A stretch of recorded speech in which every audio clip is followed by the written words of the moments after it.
Hello and welcome to the Scoutcast. My name is Joe. My name is Seb. And my name is Andy. Welcome everyone. I'm back from a week away. I was in lovely York, so if anyone is watching or listening and they live in York, you're very lucky because it's a really nice city. And if you've never been there, do go there. It's the kind of place you go to and think, oh, I could live here. So yeah, it was very good. Seb, what is coming up on the show?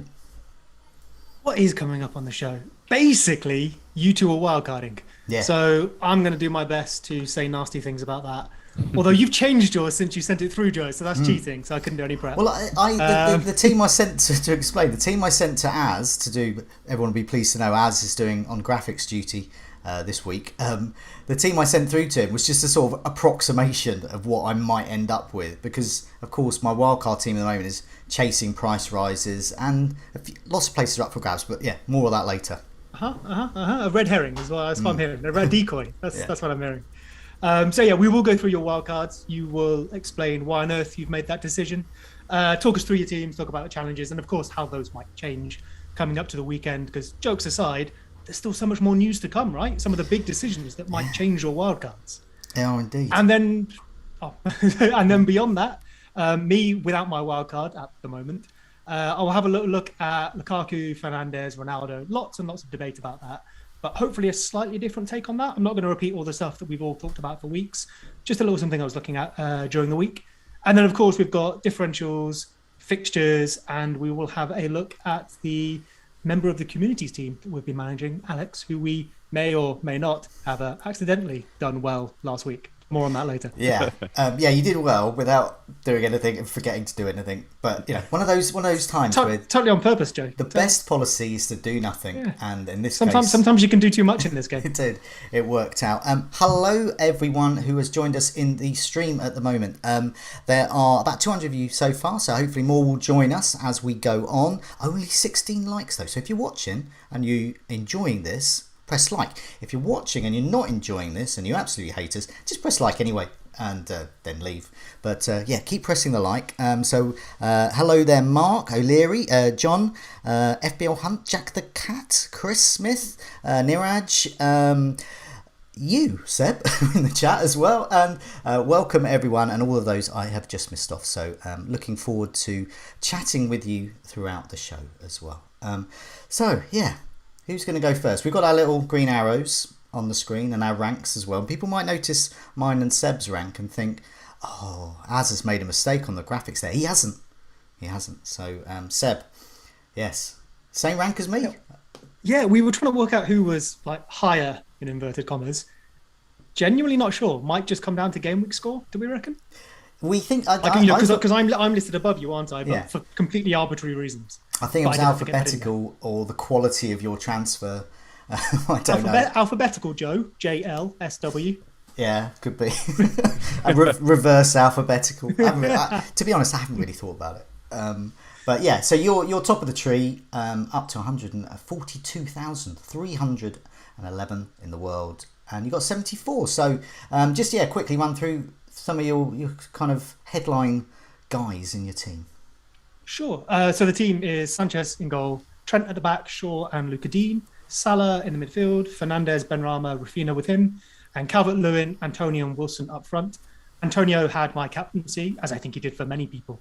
In fact, I was kind of hoping that it would be a little bit more differential than it was, but it seemed that everyone ended up... I was surprised. I did not expect him to be so... He was 168%, 168% effective ownership amongst the sort of engaged managers, which is way more than it should have been. Yeah. So I guess the notable thing on my team is I did make some transfers. Buendia left, who scored a goal for Benrahma, and Ings left as well, who assisted that goal for Calvert-Lewin. That means I was 3 points worse off, but 0.4 million better off. And the moves I might make this week would leave me with 0.1 in the bank. Ooh. So I'm not unhappy with that.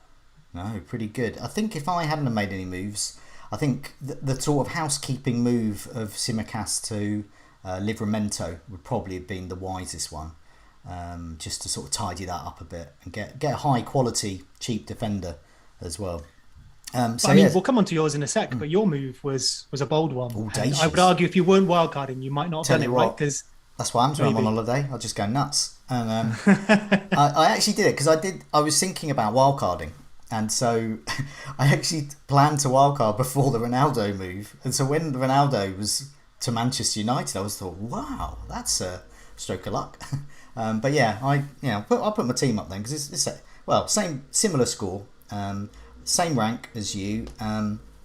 What I did an audacious move.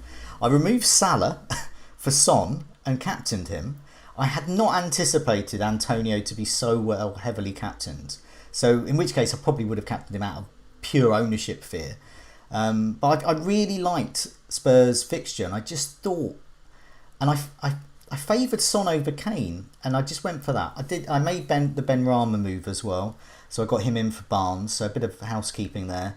And I just thought, yeah, I'll just go for this. And as I was doing, I was thinking, well, I might as well sort of dead end this team because the fixtures have changed really for Villa, and there's so much more happening at the end of the transfer deadline. And with Ronaldo, Lukaku coming, I just knew that I wanted to get a little bit more funds up front.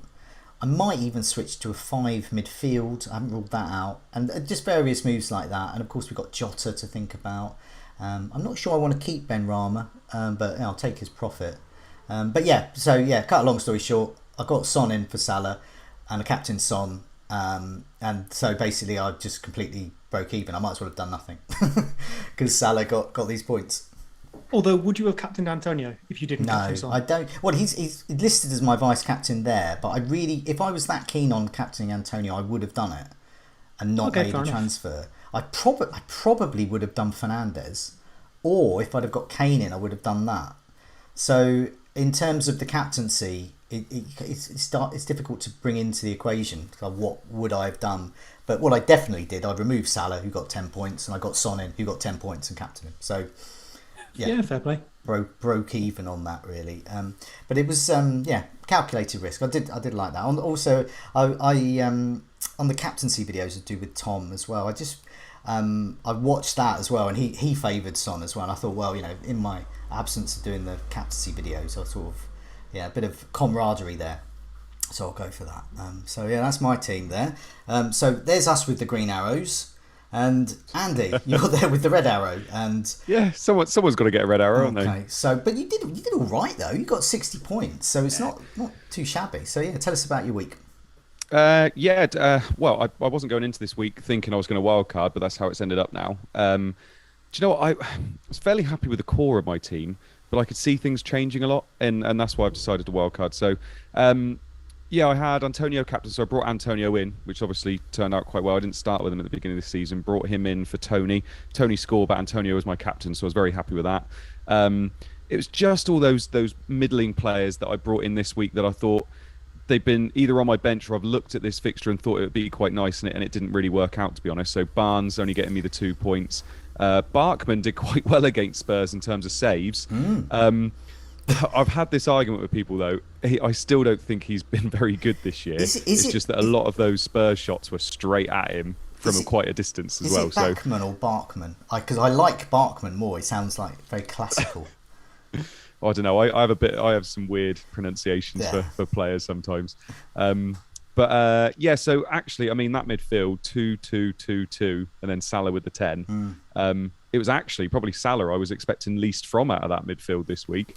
But there you go. So 60 points. I mean, 900k. Yeah, it's not great. I would have preferred to be further up, but we're 3 game weeks in. Like I think I was 1.5 million last year after 3 weeks. So I'm not too worried about that, to be honest. I've wildcarded because there's some fringe players in my team I'm not overly happy about. I wasn't willing to ride out White taking more and more hits off my team, and Simicast had to go and all that. So I'm fairly happy with it so far. Yeah, definitely. What you were saying there about the fringe players, and that was what I was. That's another factor. I've often wildcard because of the really boring players. And like Simicast, it's time for him to go. There's players like Livramento. Williams has emerged as a 4.0 bench fodder that will actually start for Norwich. And so you've got all this change here, and also you suddenly got Sissoko, a 4.5 midfielder. I think he's quite a nice first or second sub, and you've got all these things happening, and time to move on. I've also had enough of Sanchez in goal. But anyway, so as we did in Game Week 1, we sort of came to our team reveals at the start, because so often in these sorts of videos, they're all at the end, and people have to listen to people like us waffle on a bit for an hour or so before they get to this bit. So we're going to put those bits up first. So this is a rough approximation of my wildcard, and I'll try and sort of guide you through it a bit. So bear in mind, I think the most interesting question first, Joe, is like, why did you wildcard? It sounds like it was planned with Son, obviously, but I think there's a lot of people who aren't wildcarding, and a lot of people who have made the decision late. So what led you to it? Well, I mean, there's a variety of reasons. One, I already said at the start of the season, I was looking at this period between 4 and 7. I was fairly certain, because of the fixture swings, I was looking at that time. And I was looking at my team, and it was all those fringe players. I wanted to replace pretty much all of them. And then I was looking at Chelsea coming up. So I wanted to sort of tap into that a bit, but not too much. I still wanted to keep a bit of Manchester United. Liverpool, Jota was starting to emerge as an option. And it was really, and also Lukaku as well. So I was thinking I really wanted to move more funds up top. So I, had the likes of Antonio and Tony. I wanted to make and Ings. And I wanted to get a Ronaldo, a Kane, a Lukaku. Just because I think I'm going to need that position going forwards. Meanwhile, I'd also I sort of made the decision for myself by getting rid of Salah and getting Son in. I'd sort of dead-ended my team, because I'd always knew I'd probably want Salah back. It's quite nerve-wracking. In Salah's toughest game of the season, he still eases out 10 points if it's nothing. But yeah, my team I'm going for the benefit of those listening on the podcast, I've gone for a 3-4-3, and a 3-4-3 is likely, although I am toying with a 3-5-2 at the moment. I'm chasing price rises, and so you can add Jota into this at the moment. So I've got Raya, I do like in goal, cheap, and I'll get cheap 4.0. Christensen I think is an absolute bargain, 5.0, and I think he's going to get the nod most games over Thiago Silva. We've got Shaw. He possibly might not stay though. Alexander-Arnold. I've got Cody as well, and I've also got, across my midfield, I've got Salah, Benrahma, Greenwood, and Torres. And it's Jota that I've added to that. And if anyone's going to drop out, it'll be Benrahma. And Benrahma for so Sissoko's there. So Benrahma would drop out for Jota. In my mind, Rafinha, is a player to look about, but no offence there, but I'm not entirely sure about Leeds at the moment. I think I need to give Leeds another game or two. I'm not sure what sort of Leeds I'm looking at, and fair. But yeah, I'll easily get onto him. He's not going to go drastically up. He's not going to suddenly become 8 million or something. I've got Antonio, Calvert-Lewin, and Ronaldo. But as I said, I'm thinking of a cheap striker and going 3-5-2. I'm also currently in my side is Jimenez instead of Calvert-Lewin, and I'm very tempted by that. But yes, what say you to this? Well, so I guess Seb. You go first. First. I mean, you asked about Leeds, so I think that's fair. Liverpool next. Obviously, I think you'd want to plan to get some Leeds, whether that's Rafinha, Bamford. Maybe depends on what you're doing. Because of what I'm about to look at, I think I get why you've got the team, but it feels weird to wildcard and say in 4, 5, 6, and 7, the best fixtures according to the ticker are Wolves, Watford, Arsenal, Norwich, and Leeds in that order. And you have Sissoko. So I totally get why you've built that team, but do you think there are more gains to be made in the short term before, for example, and Ronaldo over Lukaku, that's a conversation everyone's been having all week, but like a Christensen, for example, when really Chelsea is maybe game week 7, okay, they've got Villa, but game week 7 is when everyone targeted them originally. Do you think you can make more gains in the short term with those fixtures and then move into some of the players that you maybe have now? Well, it's who would I want? And who do you think I would want? I know you're hot on Sarr from Watford. So if you were looking for a Watford option, I'm not he's that hot. I'm not so hot as in I desperately want him. I can live without him. So what about Wolves? I know in the chat we're just saying Jimenez might be banned. I don't know if we have that confirmed yet, but there's also Traore, Trincao, and obviously the defence as well. If I go for 5 in midfield, I'm very keen on Traore. I'm looking at Sarr as well instead of Raya if I've got the money. And also Cody. And Cody is either the first sub, so I've still got the Wolves defence, and I can go double Wolves defence, or just hang it and just go double Wolves defence. So I am definitely looking at that. Some people have already made comments in the chat already. I noticed Chris Smith, he said no Jota on wildcards, and then there's some, abbreviations that are expletives. But be rest assured, Chris, Jota is in my wildcard side because I was waiting for more confirmation on Firmino being out, and there's a good steer on that today. So Jota is there. Don't worry, he is there at the moment. But yeah, the only players I desperately think I will want will be Lukaku in game week 7, which is why I have that Ronaldo space. And I have tried putting Lukaku and Ronaldo in, and it doesn't work for me. Yeah, when you said about the Ronaldo to Lukaku, because we haven't seen my wildcard yet, but obviously I'm going for Ronaldo. Yeah. It tempted. When you look at it though, game week 7, Ronaldo has Everton at home, doesn't he?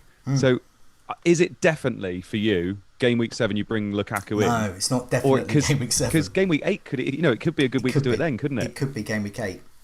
But I think do Man City and Liverpool play each other in 7, yes, isn't it? I think so. I know a lot of people are looking at 8 as well to make those big switches. There is that switch there. That's why I like a lot of these midfielders, because I also look at, say, Mount. So one of, say, Greenwood, Jota could go. Torres is in there at the moment. Against my better judgment, because he plays for City. But he plays for City, and he is a 7 million when I got him in. Midfielder who is the striker for Man City. So if he ends up, even playing most of the games up front, misses some, I'm still, there's still a player I really want, because he can really be explosive, and I would kick myself for that. That gift horse, 7 million main striker for City, and he's listed as a midfielder. I mean, I can take a haul, a blank, a goal, a haul, a couple of blanks. It's all going to even out. It's definitely super attractive. And if I was on wildcard, I'd certainly be thinking about it. But I guess the concern is Foden, De Bruyne back. Even if they weren't, we know Pep's going to rotate. Is Torres going to get the matches you want? Because you said, I can take a benching, I can take a blank. But if he gets rested for the easy fixtures, for whatever reason, those are the ones that you want your City asset to play in. And you've mentioned yourself, you'd be tempted by so many other midfielders. So I can definitely see the attraction. But is there an argument to say you can find some safer options elsewhere? So, really what you're saying is, can I run away from him? And yes, I can. Because you mentioned Sarr, there's Rafinha, Traore. They're just some of those that are well under that price to go to. But I think there could end up being merit, possibly, hopefully, merit in keeping Torres for the long term. Torres isn't someone I'm looking at and think, this is why why he's on a wild card now for a number of weeks, and I think it will all even out. And it's being a midfielder as well, so he's a midfielder who can score lots of goals. And so if for a team that scores lots of goals, so that's worth an extra point over their attacker. And City haven't really had a forward that we want to invest in for a while. Aguero has been in and out. Jesus hasn't. And so we've been looking to their midfield. And hey presto, we've got a midfielder who's a forward. I don't know. It's a calculated risk. If I'm wrong, I can run away from him very, very easily. And if I'm right, then I'm happy. I shall bathe in his points. Do you know one thing? Two questions. One thing I will say that I do actually quite like about the Christensen and Torres moves is that if you look at what people are going to be wildcarding into in game week 7 and 8, it's going to be Chelsea and City. There's going to be a lot of Chelsea and City in teams. So one thing I did this week when I was looking at my wildcard was at one point I didn't have a Chelsea player, and I was just thinking, I'm going to be having to make 6 moves to get to where most people are going to be wildcarding. Yeah. Whereas if you've already got a Chelsea player, don't get me wrong, they're risky. Christensen's risky. He could be. Thiago Silva could come in one week, and all of a sudden you're down to one. You're down to no Chelsea players. But I mean, it's probably only going to be 1 week anyway. And then Torres is risky because it's Pep. But I do like the idea of that because you're thinking about Yeah.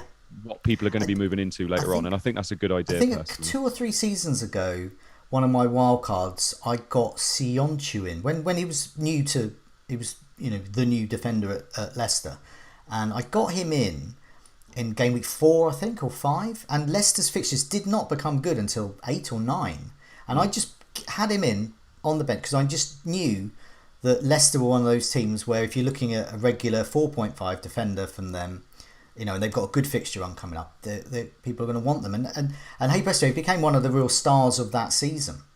And so I think Christensen, if he can be good. I think it's often speak about this sort of, unfashionable players, and it's that mindset really. Christensen, what's the first thing you think of with Christensen? Going to get injured in the 59th minute. That's exactly what you think. But I don't think he did that much last season. I think that was really the season before. And that was when they had much more, depth in defence. He's looking at him and Silva, really. So, yeah. And you look at it, Christensen, if you ask any Chelsea fan, he's been very, very good this year so far. Yeah. And not only that, are they really going to take him out and bring Thiago Silva in, who's out of contract to the end of the year? Wow. And he's aging as well. For me, yes, Silva's going to play every now and again, but I genuinely think Christensen is a very good pick. There's very few nailed in the modern game. There's very few nailed on picks. I mean, who you can say they're going to play 38 weeks. Leighton Baines, John Terry, that kind of those sort of players do not exist. Even Diaz will not play 38 games. He will play maybe 35 or 36. So he's going to get rests every now and again. Fixture congestion, so you just got to suck that up really, and that's why I wanted to beef up my bench, because I was looking at Simicast, Brownhill. These just weren't it's like a lottery, isn't it? Game week 1, trying to get the cheap guys, and and also Luke Ayling, great hair, but Leeds defence I can move to, but I'm not convinced. I think that's going to be a lot of 2 points for me. Yeah, and another thing, I mean, we're obviously in very similar mindsets because we're both wildcarding at the same time, but I'm looking at that Chelsea and City, and they are arguably now, obviously Man United might be teasing them a bit, but they're the 2 best teams in the league. It doesn't matter what the fixtures are pretty much, especially that Chelsea defence. I love that Chelsea defence. So you're looking at it and thinking, yes, up to game week 7, it's not optimal, but I can see him keeping clean sheets in most of those games. So I do think it's a good move. Obviously, I've got a Chelsea defender in my team too, so I'm going to think it's a good move. But, we'll come to your team in a sec. I've got a couple of tables to run past you to see what you think. So I've got the goals imminent table, and this is what Seb was mentioning about Wolves, and we'll look at the next 4 fixtures. Wolves definitely in my thoughts, and all of these players are, including Cody's not on the goals imminent table obviously because he's centre back. Top of that, in terms of, I filtered this as well by non-penalty expected goal involvement as well. That's not actually on the screen at the moment, but that's one of the filters I use. So Traore's had 12 goal attempts. He's missed a couple of big chances. He's had 7 shots inside the box and 3 on target, and that's not too bad. That's getting towards half of his shots that are at close range on target. So he's top of the table for me. And Trincao, is it Trincao or Trinksao? I can't, my obviously pronunciation is appalling. But he's not bad as well. 8 goal attempts.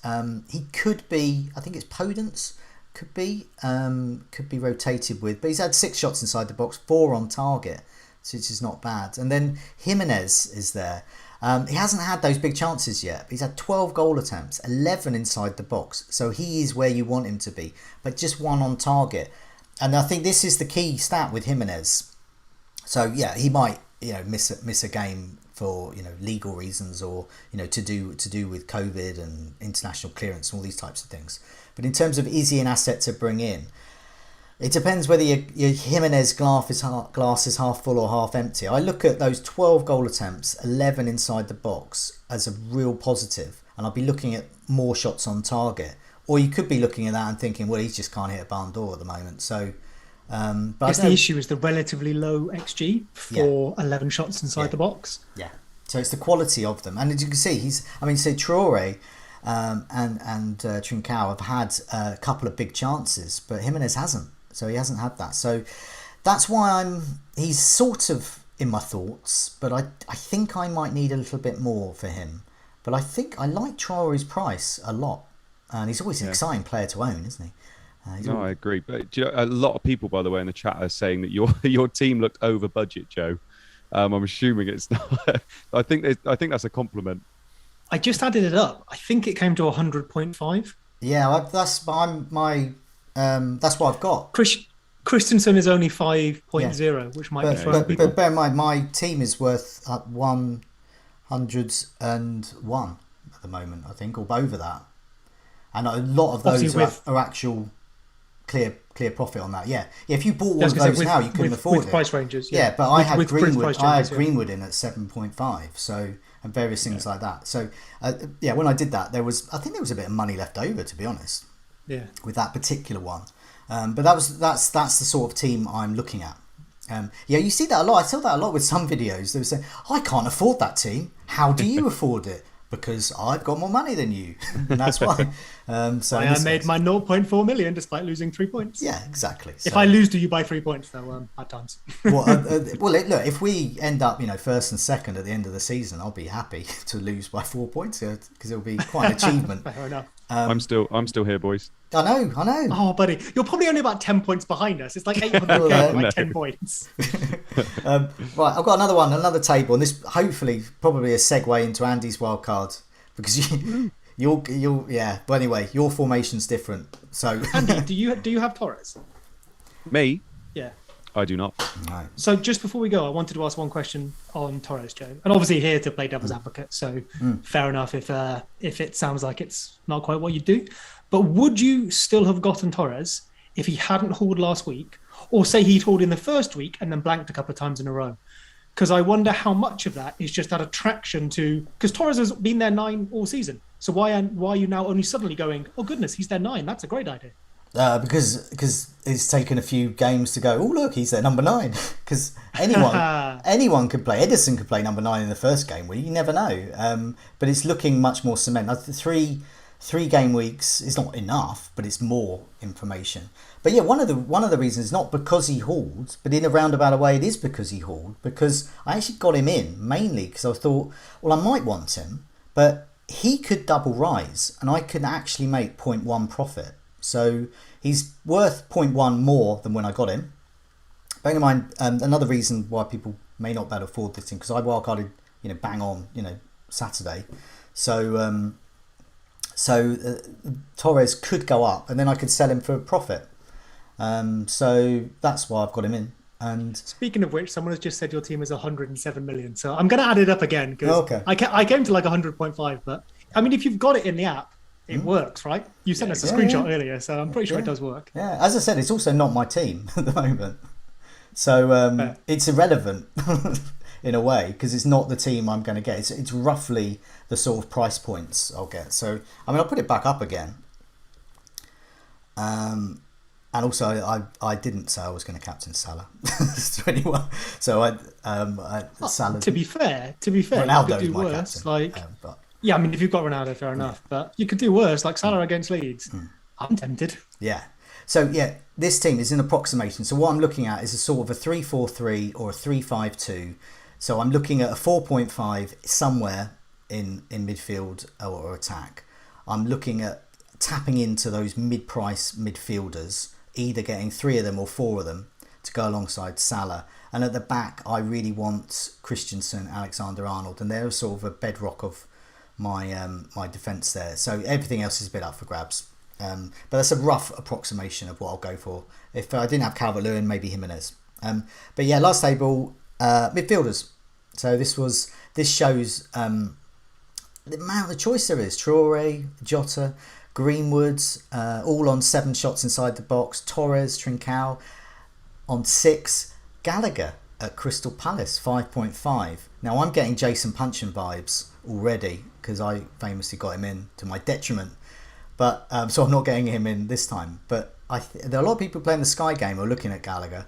And I think when Palace's fixtures improve, he could be a very handy enabler there. And then, of course, Fornals, Benrahma. Rafinha is quite low down there. And then Mount's trucking along really. So there's a lot of choice and there's a lot of players to run away from. A lot in the 5.5, 5.9, 6 million. So I like this area. So I really like 4 or 5 midfielders. Here's the segue. Andy, your wildcard team. There we go. I'll put it up on the screen. Thank you.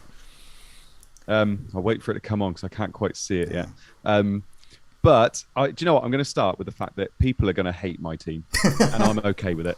Do you know that the only reason they're going to hate it is because it's not 3-4-3 and it's not 3-5-2, which I'm very well aware of. I know that's that.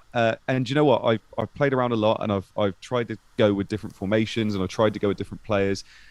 And this is the one team that I've made that I've actually been quite happy with. Don't get me wrong. Like I said it on a tweet before I came on it tonight as well, that if this was still standing at the end of the night, then this is what I'm going to go with, basically.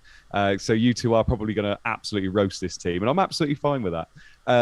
But so for anybody that is listening on the podcast, so I've gone for 4-3-3. I've got Sat in goal. I've got Alexander-Arnold, Rudiger, Tierney, and Shaw at the back. I've got Salah, Traore, and Jota in the middle, and then I've got Ronaldo, captain, Antonio, and Calvert-Lewin up top. So my thinking is that, and I was talking to Seb about this before we started, actually. We've never had this many premiums available for, well, I've say never have. We haven't for a very long time. We've got people like Ronaldo, we've got people like Lukaku, Salah's still there as well. And even Kane is going to be coming into our thoughts at some point, most probably. And I'm just looking at it and thinking, every team I made that was 3-4-3 or 3-5-2, I had players there that I just wasn't happy playing every week.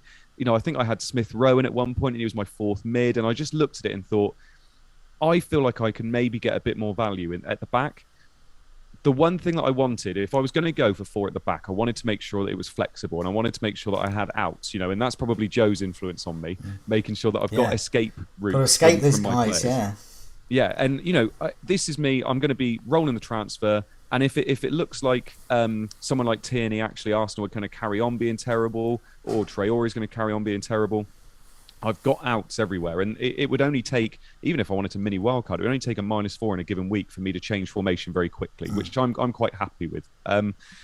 But in the back of my mind, I am very, very aware that this is a formation I don't normally go for. But I'm just thinking in my head, is it a good way of going? So, Tierney's got beautiful fixtures for ages. Yes, they haven't started very well, but I mean, is that really going to continue? They're not going to get relegated this year, are they? They're going to win games at some point. So I'm looking at it and thinking, Tierney, yes, he's an injury doubt, but fixtures are lovely. He's probably been their best asset this year, so I'm looking at him. Shaw's in there still. I'm quite happy with that. Rudiger, I mean, I could easily go Christensen and maybe free up some Mitchell, by funds. the way? Mitchell's passed me by. Who's... that shouldn't be Mitchell. That should be MacArthur. Oh, okay. Yeah, so right. MacArthur and Sissoko on the bench. I mean, MacArthur plays every game. He gets the odd assist every now and again as well. And I'm just looking at those players to come in and get me 2 or 3 points every now and again. And yeah, Traore, I'm quite happy with in midfield because I feel like he's one of those purple patch players where, if he does start scoring, he could go on a run of 3 games and get 4 goals. I do worry about him a little bit, though, that he's played tough opposition and that counter-attacking style suits him. And now he's got nice fixtures. He might struggle a little bit to break them down, but we'll talk about that maybe later. But I'm ready for it to get roasted, boys. Honestly, I actually really like the team, so don't hurt me too much. Well, I mean, you already know my main thing about this team is just those midfielders. There's so many midfielders. They get 5 points for a goal, and there's so many midfielders in striking or advanced wing roles. And I just thought, there's so many to get. I mean, Greenwood is great for a while. We mentioned Torres, and you've got Jota, Traore, great. And then looking at Rafinha as well. So, say MacArthur, or this is the same problem I've had with a double pivot in midfield before. It's so inflexible, and the running away bit. So, I mean, your team has actually run away from MacArthur because he's replaced him with Mitchell in your in the image. And I just want if a midfielder emerges that you want, and Jota and Firmino's back, Jota's getting dropped a lot. Who do you move on to? So I mean, my thoughts at the moment is that Jota would become Rafinha or would become Mount later on down the weeks. I've already said I really like Chelsea double defence. So Tierney or Shaw could easily become James. James is the one I'm looking at moving forward. And then if I wanted to, and I just wanted to have that double defence, someone like Shaw can move down to a 4.5 and it frees up 1 million. Ronaldo is going to eventually become Lukaku. That frees up 1 million as well. So literally just 3 moves down the line, 3 weeks down the line, I can have 2 million spare to upgrade someone like MacArthur to a 6.5. Okay. And that's the way I'm looking at it. My worry a little bit is then moving forward if I want to try and free up some money to turn Lukaku back into Ronaldo. But that's quite far down the line when Man United's fixtures turn and Chelsea's fixture turn. So, yeah, it's something that, like I said, I'm looking at it and I'm quite happy with it. But yeah, I know it's 4-3-3 and it's not conventional. So, for example, I was looking. See, weirdly, I think that Calvert-Lewin is a problem with this team. Yeah. And because if you're going, you in order to get him in, you've had to cut costs in the midfield. And there are risks there with, say, Tierney. We don't know what Arsenal we're going to get. The same issue I have with, say, teams like Leeds and Watford in a way, and those types of teams. I'm not quite sure what I'm going to get. So I'd want to spend a bit less. So Ben White, I might get back in if he drops to 4.3. And I wonder if he will match Tierney's points. I've had Tierney before and he has been quite injury prone. But I was looking at points per match. And... So say Greenwood, for example, is currently on 8.7 points per match. Ben Rama, 8.7 points per match. Looking down the list, then you've got Calvert-Lewin at 7.7 points per match. So even though Calvert-Lewin has been, as good as you would hope he had been, he's been peak Calvert-Lewin. They're all aiming at his head. He's still not matching players in midfield who are cheaper. Is that reliable, though? Because you have just picked out basically the 2 midfielders with the highest XGI over performance so far. So, of course, they're going to be doing better than a striker who's basically hit his numbers on the Pulisic, 7.9, midfielder, 8. So even he's getting more than Calvert-Lewin. Oh, in fact... Pulisic isn't an option, though. But the thing is, if he was an option, then you would be looking at more points now if you went for him over Calvert-Lewin. So all the people with Calvert-Lewin going, I got Calvert-Lewin for 3 weeks. Well, all the Pulisic owners might be going, well, hang on a minute. I've been doing better. I don't know. You transfer in Pulisic and we'll see how that goes. I'm not going to do that, but I'm just saying there are plenty of options. And when Chelsea's fixtures turn, I'm just thinking you might need more midfield slots. So I like the plan to get... But it's shades of my disastrous wildcards. Let me jump on Andy's side for a second. Thank you. So I quite like it. I definitely think there's things I would change with it, which we can talk about in a sec. But I guess on that question, it's kind of if you boil it down to, he's looking at effectively a 5.5 defender. I know Tierney's like just under 5, but give or take, or a 5.5 midfielder. If that's the question, I think the defender probably wins. Like that's a Luke Shaw versus a Smith Rowe. You can cut that up however you like. But in those two value propositions, it's a pretty sensible choice. If he loves the rest of his squad and it came down to that final slot, I think this is the right call. The question then obviously becomes, well, are all the other calls that got him to that point the correct one? Calvert-Lewin is an interesting one to pick on. I don't hate what you're saying, but I feel like he's going to be one of the more reliable options this year. I'd probably, if I was going to try and pull it apart a bit, go for the idea that you said you originally were going for this because of the amount of premiums available, and you have 2 premiums, which is what everyone has. So has it actually helped in that department?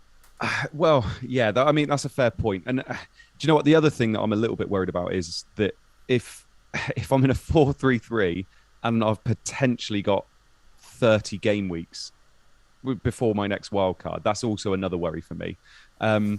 But yeah, no, I do see that point, and I do you know what? I've toyed with trying to get Ronaldo and Lukaku into this team, and it would be Calvert-Lewin that obviously went, but I find it quite tricky. Then personally, I find it quite tricky to get that in, and to make it look good elsewhere.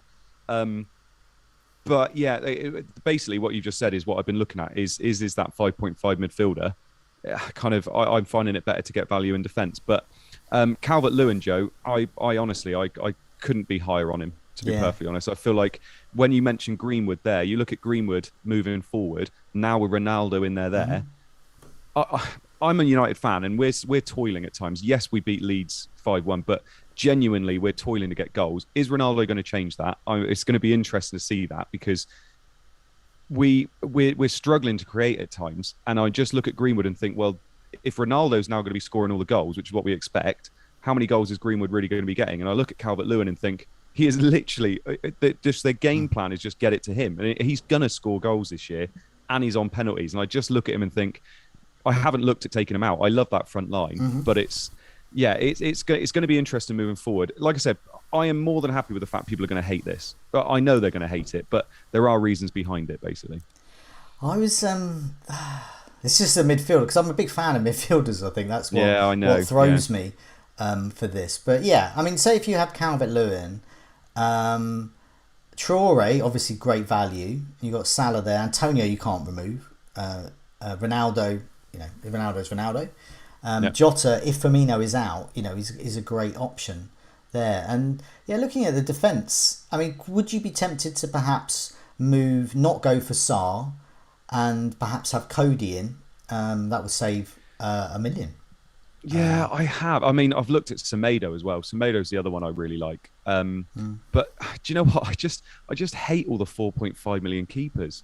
Like, I'm not enamored by any of them. Like, genuinely not. Like Sanchez, I looked at getting, and then I thought, why am I bloody wildcarding if I still have Sanchez and Stealing goal? Like, and I'm just looking at it. The other thing, also, I'm not a massive fan of having Steer on my bench. I'm worried that maybe later on I'm going to want triple Aston Villa. Yeah, I saw a comment on Twitter about that, and I just thought, I cannot see myself going, I really need triple Villa this season. Depends if they have a double game week or something, isn't it? I guess. But they don't have Grealish anymore, so I can see myself wanting Ings. I can see myself wanting, perhaps one of their defenders. But I can't see myself really going to town on Villa. Maybe, but. Yeah. I guess it's a relatively sensible precaution, but probably really far down the list. Yeah. So don't put that up front as a reason not to do it. But if if you've gone through every other reason and that's the tiebreaker, maybe fair enough. Yeah, I mean, at the moment, Steer's okay to put in because I don't think he's massively owned. I'm not sure. People may correct me on that, but his percentage ownership's quite low,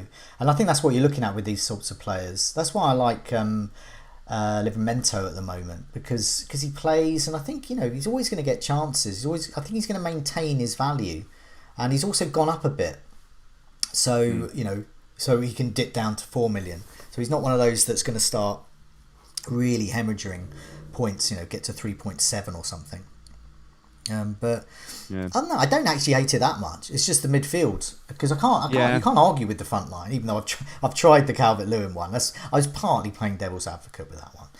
But don't get me wrong. Recommending Pulisic over Calvert-Lewin. But I guess on the midfield thing, I guess the interesting here, you've both mentioned midfield kind of in the opposite direction. Joe, you're talking about maybe having 5 of them, and obviously Andy, you haven't got 5. Interestingly, so many of the options that are attractive to us, I feel like could give us a reason to not want them even as soon as in 2 weeks' time. So West Ham with Europa League, they've brought in Vlasic, who I'd imagine will be a bench option, but he does play from the left, I believe. Jota, obviously, the reason everyone wants him is because Firmino's out. So when Firmino comes back, sure, he's still an option, but no one wanted him for that reason. They want him to play 90 up front. Then you look at Greenwood, who, with another attacker in the squad, may well move down the pecking order. And we know his qualities in real life. He's brilliant. He's going to be amazing. In FPL so far this season, it's probably gone his way. Will that continue? And I feel like you can just continue on that, Torres being a very obvious one. And you could turn a 5-man midfield into Salah very, very quickly. So I don't know about in the long... If you're wildcarding now and can't get out of a big midfield, I don't know how happy I'd be with it after a couple of weeks. I don't like defenders too much, because I like to cheer goals and not conceding goals, and I live in fear of conceding goals. So I like to have 3, reliable ones. So, the likes of Alexander-Arnold, a Rudiger, and a Shaw, that would be good. And I don't know if you need Tierney there. I think I'm liking the idea of jumping on Arsenal, at least one asset, because their fixtures are so good. And I just feel like they're being so pounded on by everybody right now. When they've genuinely had a bad start. Like, yes, they've had a bad start. They got surprised by Brentford, and then they basically got ruined by the 2 best teams in the league, which we knew that was going to happen anyway. Like, everybody knew that. Everybody knew that was going to happen. Everybody bought White and knew they weren't going to play him for 3 weeks. And I just think that they're not a bad team, but it's tough because they could still carry on, and it could, this could carry on into the fixtures, unfortunately. But I just fancy having one asset in there. And I was looking at Smith Rowe, and I just thought actually maybe Tierney's the way to go. But yeah, we'll see what happens. Whether this is actually my team in deadline. I'm totally with you on Arsenal. Like, I feel like context is important in terms of Brentford, sure, a surprise, but isn't that just very Arsenal to lose to Brentford? Yeah. Then Chelsea, Man City, two best teams in the league, two teams that are really set up to beat Arsenal as well. And in one of those matches, they had a red card, didn't have their first choice centre-back duo, were missing. Thomas Partey hasn't played yet, I don't believe. So sure, they've been terrible, but they haven't really done anything we didn't expect. If that was Southampton and they had these fixtures, we'd probably be looking at an attacking fullback or a cheap James Ward-Prowse or cheap striker, something like that. Arsenal do have those options. I know it's fun to, bash on them in real life, but in FPL, there's an opportunity there and we should take it if we can. Well, in the Captaincy video I did with Tom earlier, I put forward the idea of getting Aubameyang in if you're on wildcard and captaining him against Norwich. Got a great record against them. No one, I've done that before against Norwich with Aubameyang. And it's a massive rank boost. It's unbelievable the rank boost you can get from capturing Aubameyang against Norwich. And that, Aubameyang's still a good player. Arsenal are still a good team underneath that. Norwich is still minnows. I think there is merit in that. I just wonder with this particular setup whether you might get a bit more value with, say, White, and that would free up. Is Tierney 5.5 or 5? No, I think 4. he's under 5. He's 4.9 now. Yeah, 4.9. Sorry, I thought he was like 5.5. Oh, no, right. No, 4.9. Oh, okay. So then I'm more happy with that now. So that would only free up about 500,000. So yeah. Sorry, yeah, no, reasonable option. It's weird looking at this team because it does defy my, sense of what a team should look like after a wild card. But the defence and the attack are good. The midfielders you've got are good. It's just there's not.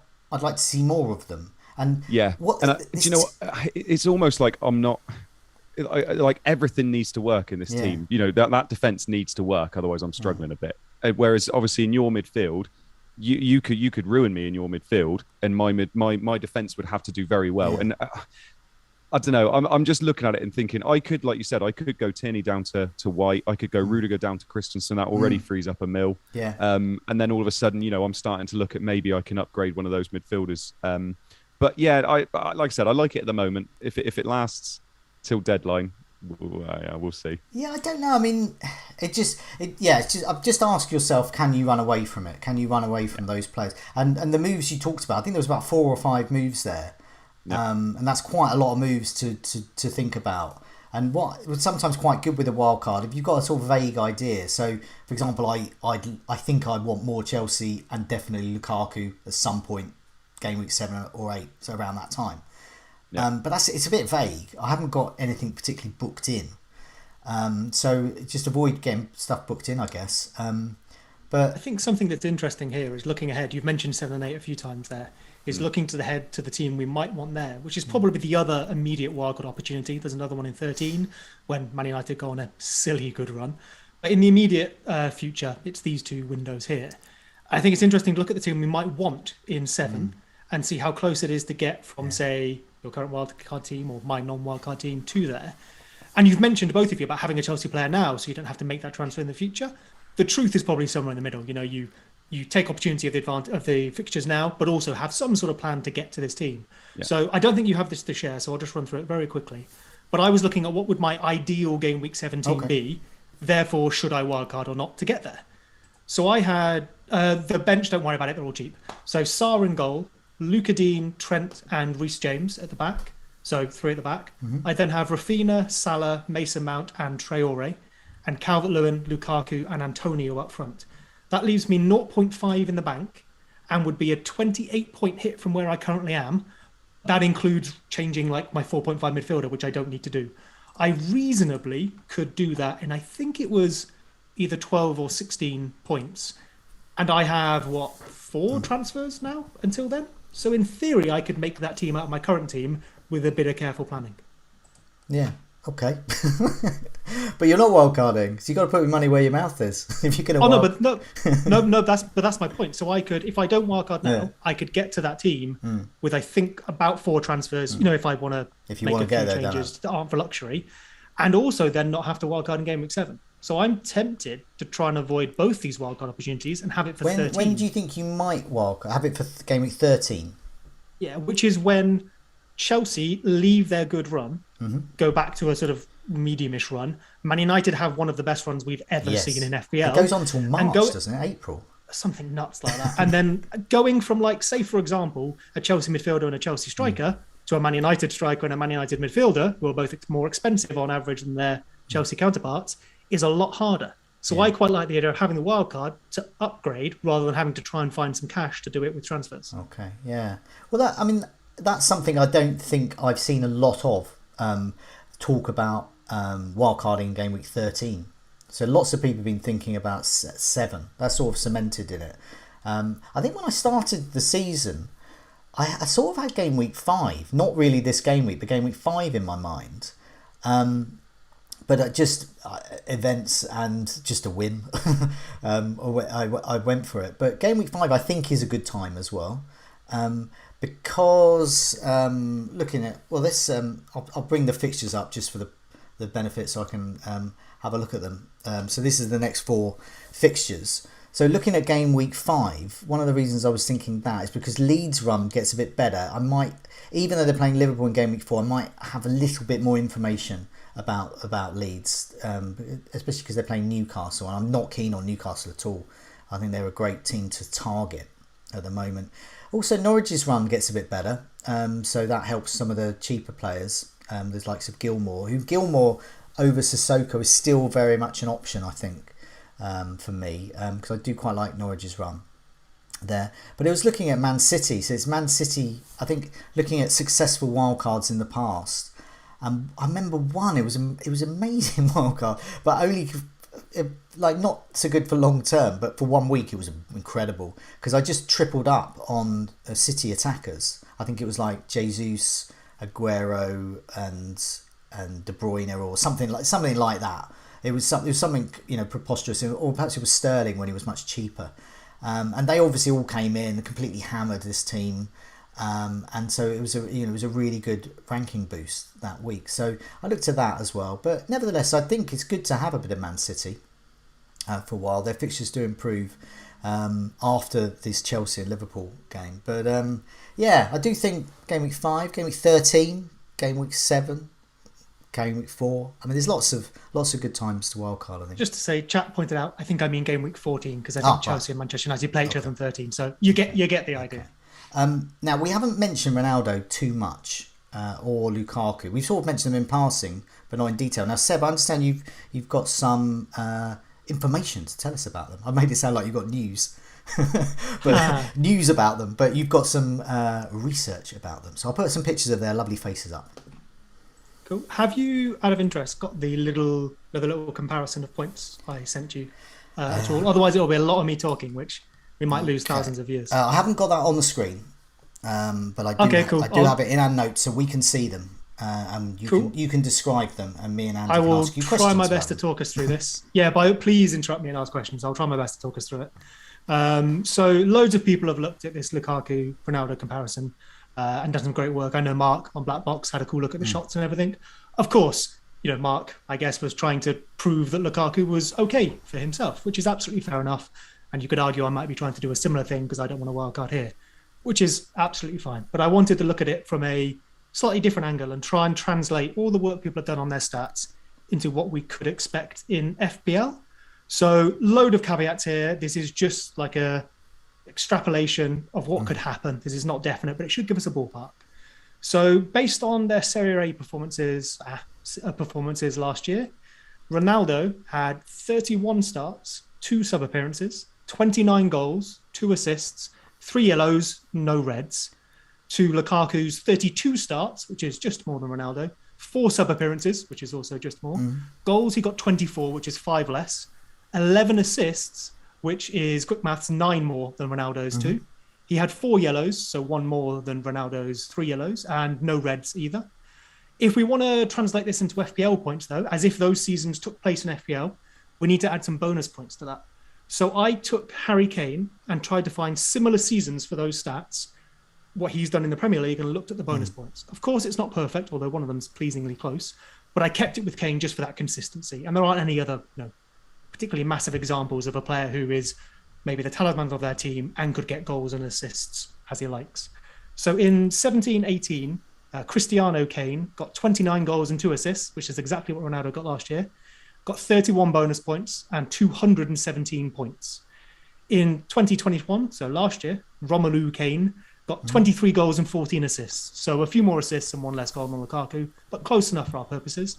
And that gave him 40 bonus points. So if we add those bonus points to the stats I just went through, Ronaldo would get 216 FPL points and Lukaku would get 233, which is a big enough difference to maybe say the 1 million saving is worth it. But there is a little more to it as well before I ask you to pull this apart. So Ronaldo took 8 penalties last year and he scored 6 of them. Lukaku took 6 and scored 6. I haven't taken Ronaldo's misses away from this. And obviously we're assuming both players are going to get penalties here. Without penalties, Ronaldo had 23 non-pen goals from a non-pen XG of 20.4, and Lukaku scored 18 non-penalty goals from 18.1 non-pen XG. So Ronaldo's superior there, and if he gets penalties and Lukaku doesn't, maybe this question is all over and it's only Ronaldo. But assuming they both get them, obviously, please interrupt me. Go. No, I was going to say, would it be fair to say, so this would indicate they're both excellent options, and if you had both, you're going to get lots of points. But in order to really maximise points, would the quality of opposition count more? So, for example, Ronaldo scoring more points against lowlier teams. We lost him. Oh, can you still hear me? Yeah. So you're asking about quality of opposition. Yeah, quality of opposition. So, I was just thinking about the quality of the opposition there. So, for example, if you got Ronaldo in for a Manchester United good run, then Lukaku in for a good run, and then switch him back. But also it could work because Manchester United have a very long good run exactly after Chelsea's good run, and Manchester United have a good run coming up. Absolutely. And I mean, Mark looked at that with the hauls they got against lesser teams. Both do very well. Ronaldo just edged it. I guess for me, this is more about a season-long comparison, looking at their value and maybe trying to question people are wildcarding just to get Ronaldo, basically. Whereas looking at this, Lukaku, in theory, is a slightly better FPL option. Now, of course, we look at fixtures, but we do that with all players, right? We're not getting Traore just because he's missed some chances. I'm an accidental genius because I chose to wildcard before Ronaldo was a thing. And it was Lukaku I was thinking of. And I just thought, I'm going to need... And I probably want Kane. And so I just wanted to move money up there. But it was actually Lukaku more than Ronaldo. But Ronaldo's turned my head. So, I mean, maybe there's an argument for both there. I'll circle back to that as well in one sec, because the last thing, just on looking at the points they would get, the last qualifier here is, obviously this is based on real life stats. So we know we have fantasy assists as well in FPL. So those aren't included here. So Ronaldo's 2 assists, he may well get more. Ronaldo takes a lot more shots than Lukaku. He had 60 on target compared to Lukaku's 42, and he won 2 penalties versus Lukaku's 0.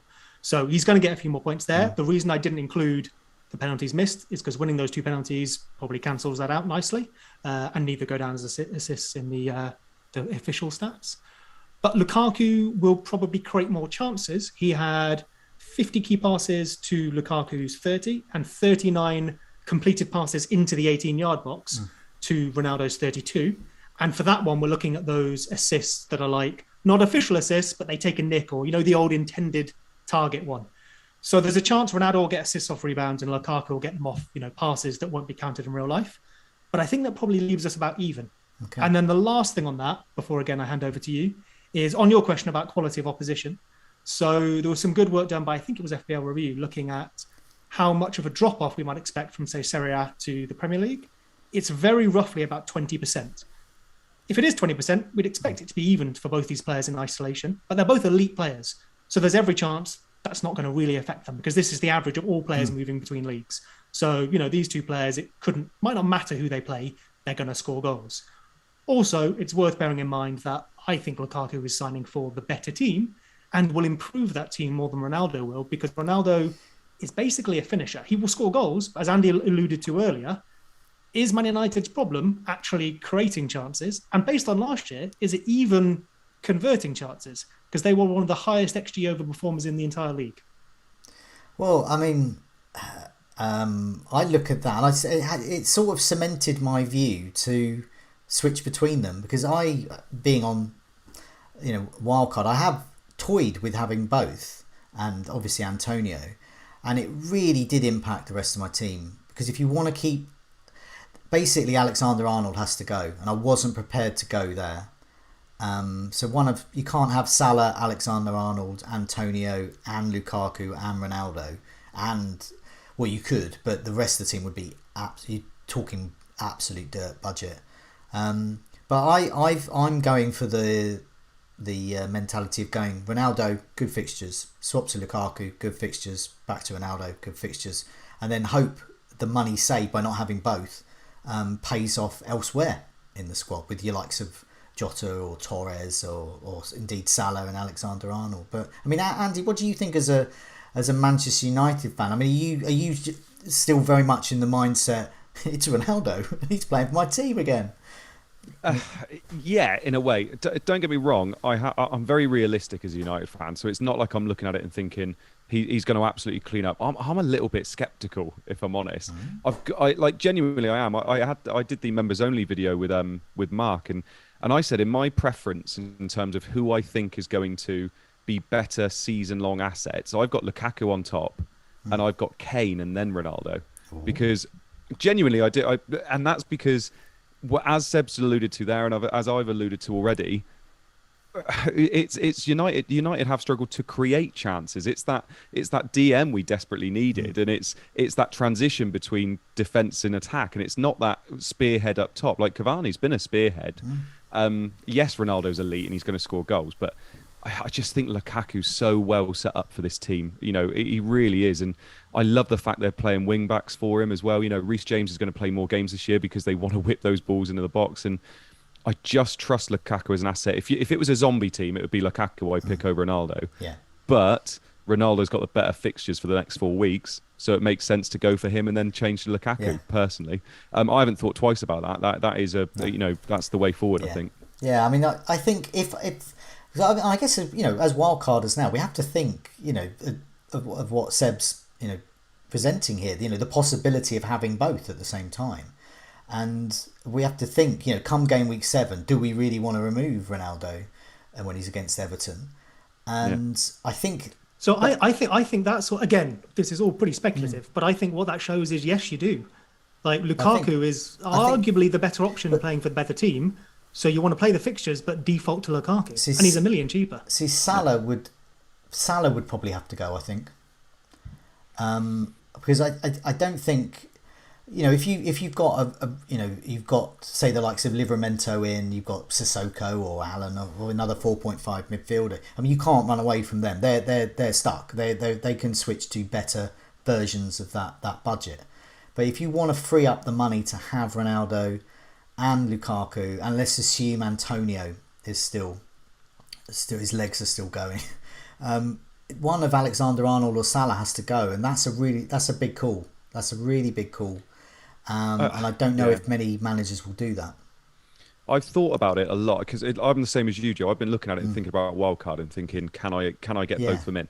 Don't get me wrong. When we do our second wildcard, we might be able to because our team value will be a little bit more. Yeah. But the big thing as well is you can't captain both of them. No. Like you can't have both of them and captain both of them. You've got to pick one, and that means the other one's damaging you, if anything, because somebody else may be captaining him. So it's I don't think you can own both, and I think the way the fixtures have fallen, where literally Ronaldo's lovely until game week 7, then Lukaku's is lovely, and then Ronaldo's is lovely again. It makes too much sense to go with the fixtures, personally. That's the thing with premiums. You need to captain them to see the real value. So planning, I know you're big into the Sky game, Joe. Yeah. Planning captaincies, at least a bit in FPL, is smart because that's where you really see the return. But in that game, you've got the advantage where you can captain the likes of Rudiger over Lukaku, and Rudiger will actually score more because things like passing and tackling get notched up on the points. So the takeaway from this Scoutcast is Captain Rudiger. I hear you. No, I'm right on it. In Sky, yeah, definitely. I stand by that. But going back to sort of looking at Lukaku and Ronaldo, it depends on who goes. There is another way that you can get both in. So say, for example, you've got Antonio, Calvert-Lewin and Ronaldo. Now, that's quite a popular move. I might end up with that front three myself. Antonio gets injured. Everton's fixtures get a bit worse. And you're looking at, well, I can upgrade Antonio, well, downgrade rather, to a 4.5. Use that money to upgrade Calvert-Lewin to Lukaku. And hey presto, if you go 4-4-2 or 3-5-2, you can get Lukaku and Ronaldo in and have a reasonable rest of your team as well, and keep the likes of Alexander-Arnold and Salah. But and this sounds awful to Antonio. I don't want to wait for his legs to give in order for me to easily fit Lukaku and Ronaldo in my team. But it is probably one of those incidents that will happen where it will be advantageous moments, for FPL managers to sadly take advantage of, is the injury to another player. But Antonio getting injured would be handy. So that sounds awful, doesn't it? I didn't mean it like that. I will wait on Antonio. I love that man. Yeah. And his underlyings are basically as good as these players anyway if he's fit. So I will have him until the moment he stops playing. Well, big question, by the way. Big question, and I'd like to ask Seb because I know he's got him. Bruno. What a segue. Yeah. A lot of people are going to be doing -4s this week to take Bruno out and bring Ronaldo in, because that's the only way they can do it unless they freed up a transfer, which most people would have used it in game week 3. Worth doing, because it's tough, isn't it? Like, genuinely, if you're thinking United are going to score goals, is Bruno just not going to be included in any goals now? Like, I can't see how, if we're going to thrash Newcastle, how he's not going to do anything. So is a -4 worth it? Because honestly, I think that's probably going to be the most frequent transfer this week, isn't it? So yeah, I mean, obviously set the assist question aside, because if someone's scoring goals for Man United, there's a good chance Fernandes is assisting them. But as we said earlier, I don't actually know if Man United are going to score any more goals, so maybe his number of assists don't change. So the interesting thing, obviously, is Fernandes is an asset in his own right, and we know penalties are a big thing. He has brilliant point potential without penalties, but they are a big point of what makes him worth 12 million. If he was 10 million, different conversation. So I did have a little look at that as well. And look, obviously, without penalties, you'd rather have Ronaldo over Fernandes. But let me present the case for the opposition, just at least in these next few weeks, to see if we really should be taking a hit to swap those two players, or if we're maybe getting a bit ahead of ourselves. And again, this will just be me reading. I'm really sorry. This is up on the Scout website. I think I put it in my article. So if anyone does want to go maybe see it in a bit more digestible fashion, please do. But I'll pull out the highlights here. So in 2020-21 season, Fernandes scored 9 penalties. So that's 45 FPL points. Let's say that each of those also comes with 1.5 bonus points. So 14 bonus points rounded up. That's actually probably a bit generous, because he got 36 bonus points last season, which is, so 14 points for penalties would be more than 1/3 of his total bonus points for less than 1/3 of his goal return. So we're probably being a bit generous there, but it's good to be generous, as you'll see. So that means 59 points in total Fernandes will lose. So 244 points he got last season would take him down to 85 points. So this year, if he doesn't have penalties and performs exactly as he did last year, he would get 185 points. Let's assume that Ronaldo performs exactly as Fernandes did last year. And as we've just seen, actually, he may perform a little under. He may get, say, 216, give or take. This is over 38 games. But let's say Ronaldo gets 244 points, because he does everything. He scores the penalties. He does everything Fernandes did. So over the course of the season, 244 points versus 185, 59 difference, is definitely worth it, I would say. But if you're wildcarding now, or especially taking a hit to do Fernandes to Ronaldo with another move in there as well, you're hoping that over that period in 4, 5, and 6, Ronaldo is going to outscore Fernandes enough. So 59 points over that period would be about 5 points, give or take. Obviously, the fixtures are decent, so we could be a bit more generous there. We could up it to 7, 8 points, whatever. That's effectively 1 penalty and bonus points. If you're doing a -4 to do that, you're taking home, say, 3 points. If you're captaining Ronaldo, sure, maybe you're doubling that difference. But you're not captaining Salah, or you're not captaining Lukaku, or whoever else is playing. So you aren't necessarily just straight doubling that difference.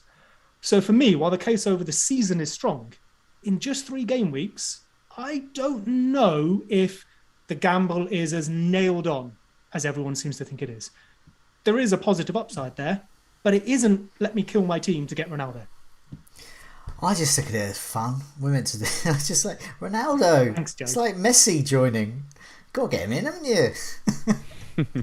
I'm here to win. I don't particularly enjoy Ronaldo, so I'm here to win FPL, nothing else. It's I also think with him, he's just a handy price.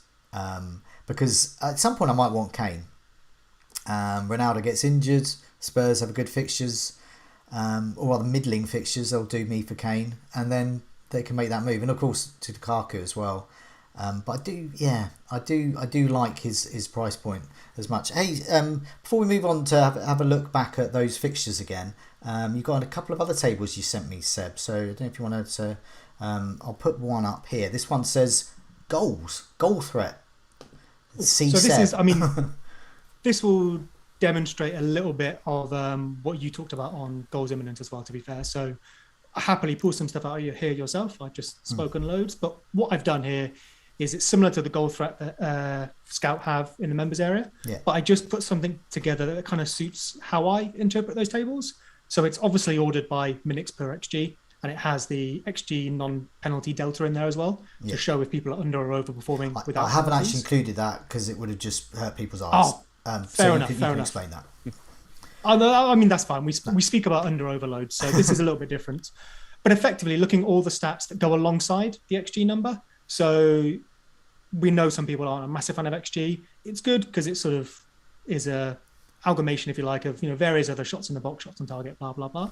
But this breaks down those other things as well. So you could maybe pick out a player. Say, for example, we spoke about Traore earlier, and we can see he's got 174, I think it is, minutes per XG. Yeah. But we can see how that's broken down, and then you can apply your own biases, your own preferences to that. So, I mean, I'll hand over to you. I've spoken loads to see if there's anyone on that table that jumps out. I'm looking at that table. Obviously, we can see the benefits of Calvert-Lewin there. I think my earlier, I'm going to just say it was a bit of a wind-up to get Pulisic for Calvert-Lewin. Well, you wound me. I was making an attempt, but I fell. But Calvert-Lewin, obviously great option. 4 big chances there, 4-headed goal attempts. So we're seeing exactly the sort of player you're getting, and the minutes per XG is the best at the moment in this list. So it's showing exactly the type of goal you're going to get from them. So I think that says to me, if he's up against defenders who are particularly good at propelling, getting rid of aerial threat, I would be less inclined to get him in or captain him. So I think it's the quality of the opposition, but at the moment he's quite a handful for most defences. Antonio we can see really high up there, and Lukaku in limited games really high up there. I mean, some of these other players down the bottom of this list, even though this is a list of players that are to be recommended, but lower down on this list of recommendations, it's good to see Jota there. It's good to see Trankau there. Traore. Just ahead of Salah as well, Jota. Yeah, and Havertz is another option. I haven't even mentioned Havertz before. He's a bit more of a realistic target than Pulisic. Torres, Mane's there. Gallagher is interesting. Still, often with a wild card, there's a key player, and I mean key as in they literally unlock that wild card. And it's been joked on in the past. Oh, you only wildcarded to get Fraser in. You've only wildcarded to get whatever, Jason Punch, and that one didn't work out. But often it can really work out because you get players like, say, Mahrez or Sterling in the past. When they were like 5.5 or so, and they can really unlock a wildcard team. They can provide that extra value. And I'm not saying Gallagher's going to do it, but he's exactly the sort of player that we should be monitoring and think, oh, can he get me some points? Can he get me about 5 points a match for a while? Could he unlock a better looking wild card? We don't know yet. We might not know yet ever. But I think the interesting thing with a table like this, and I've just seen it come up here. So yeah, if you pop over to the Scout members area, there's a bunch of other stats as well on the right hand side. But the interesting one with this is it orders it by the stat I go to most, but then it qualifies it with a bunch of other information, which I think is super important, especially early on when we've got 3 weeks of data, which is entirely unacceptable. We shouldn't be drawing conclusions on that, whether it's eye test or stats. But our job as fantasy managers is to draw conclusions from nowhere near enough information. Yeah. So one that really is interesting here that I don't think we've got on here is the touches in the penalty area. So there's sometimes quite a nice disparity between, say, shots or shots in the box and touches in the penalty area. And there's maybe little things there where you can just pick out a player who isn't quite getting the chances, but really is in the position to get the chances. In the same way that when you're watching Match of the Day, you see a cross flash past the goalkeeper and it's this far away from a striker, doesn't come up as a strike, but you know it's only an inch away from a tap in, that kind of thing. Yeah, I just wanted to answer a few people in the chat. They're going, oh, Joe's team is worth more. This isn't my wildcard team, people. Az wanted me to put a wildcard team in. By the way, mate, I added it up again. Yeah. So the starting prices. It's not my team. It doesn't matter. You might as well add up. Joe, it's your team. It's fine. Make your peace with it, Joe. It's your team. It's all good. We're here with you, my friend. It's not my wildcard team because my wildcard team is chasing prices at the moment. This is a rough approximation of the sort of team I might try and go for. Obviously, I haven't added it up. You know. It's doing a good job. So it's 100 million. The starting prices of all those players, if my maths are correct, is 100 million. And the median sell price, so assuming you bought them at the cheapest and you sell them now, is 100 million 0.5. So you can afford that team. Yeah. It's a rough approximation of a sort of team that you could afford if you're looking at a 3-4-3. And these are the sorts of players that you would look at. But it's very far removed from what I will end up with. And it's certainly, well, at the moment, I've got a 3-5-2. And I've got Salah, Torres, Benrahma, Greenwood and Jota, Antonio and Ronaldo up front. And then Christensen, Alexander-Arnold and Cody as my backline. I've got 1.1 million in the bank as well. So, but then tomorrow it'll be a different team. So it's just, we get this a lot when we do wildcard. It's one of the reasons why I did a secret wildcard last time. Because you put your wildcard team on and go, that's rubbish. Or like Andy was preparing for the backlash of his wildcard team. And the fact is, tomorrow your wildcard team will be different, Andy. My wildcard team will be different tonight. And you know you're chasing price rises and you change your mind and so don't get too hung up on our wildcard teams. It's a rough approximation of what we will go for, but we'll end up with something amazing, no doubt. The main reason to wildcard is peer pressure, Jeff. That's the main reason. Well, that's it. I was on my own in your, well, not my own. I was with my family, but I mean, I was not surrounded by anything fantasy football related, and on holiday. So this was a completely independent move by me, not influenced by anyone. And as far as I could tell, when I've got back from holiday, loads of people aren't wildcarding. So me and Andy and Tino, who was the Meet the Manager guest this week, are some of the only ones wildcarding this week. So Seb, before we move on, you've got another table as well. Can I put this one up? That chances created. So you know what? We've got some names here. We've got Jesus at the top, and he's been amazing as a winger suddenly. Alexander-Arnold, Mount's up there, and you've got the likes of Reece James, and then a bit further down you've got Townsend at Everton. Could he be the key to unlock my wildcard at 5.5? You very badly want that key. What with the chances created? What are we looking at here? What's the sort of takeaways from this? Sure. So again, similar to the previous one, I believe we've probably got a cut down version here. So by all means, go look in more detail. Ordered, so you don't see it here, but it is ordered by minutes per XA. But again, comes with all the qualifier stats that maybe help you understand that a bit more, with the proviso that it's 3 weeks and it's pointless. But otherwise, what else am I going to talk about? So the interesting one really for me here, and I'll throw this over to Andy because you've got your wildcard and I know you're looking at some of these players, is Alexander-Arnold and Reece James. I want very badly. And I really want Mason Mount. He quietly goes about his business. No one notices, which is great because no one else gets those points. He reminds me of David Silva as an FPL asset. Yeah, Reece James. I want Reece James. I like. It was gutting. Obviously, he got sent off. Chelsea looked dominant against Liverpool before he got sent off as well. And for me, he's Alexander-Arnold light, basically, isn't he? You know, you look at him and think he is. What's he going to be? A mil, 2 mil cheaper, and he could try and start matching his output this year if he's played every game. I love him. And for me, I think moving forward, when you're looking at game week 7, people have a real... They've got to think what they're going to do. Are they going to go for double Chelsea defence because they're arguably going to be the best defence this year?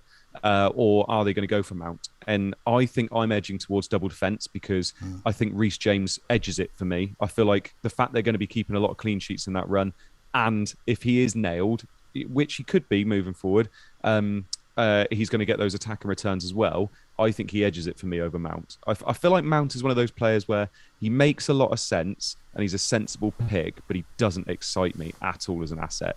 And Reece James really excites me, so I think he's got the edge for me. I'm undecided between these two.